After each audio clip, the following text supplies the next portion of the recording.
Bak, sındırma odağı verir. Bak. Gitti. Bir de o şey o taktikanı yandı. Ya vursun bir de. Maya, kamoya.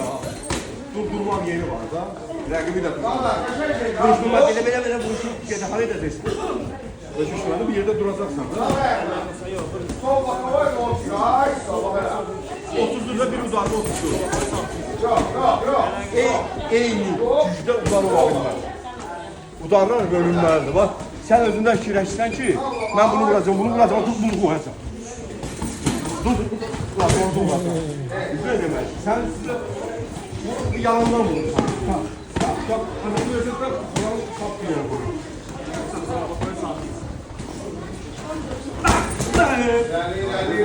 Bak, sen vurduğun dizi.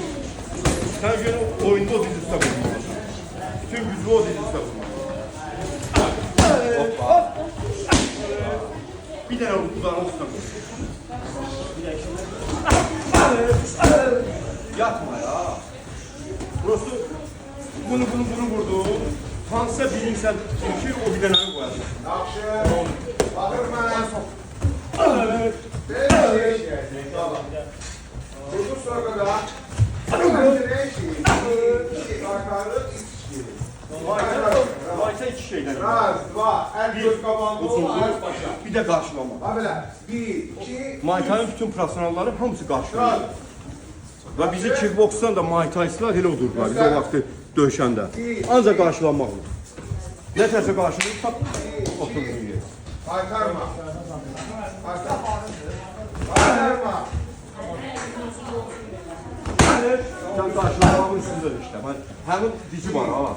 Cidəndə bıraktım. 1, 2, 3. 1, Üstüne gelir. 3. Afiyet çəkilerde ha bıraktım. belə. Yok. 1, Ucuma yok.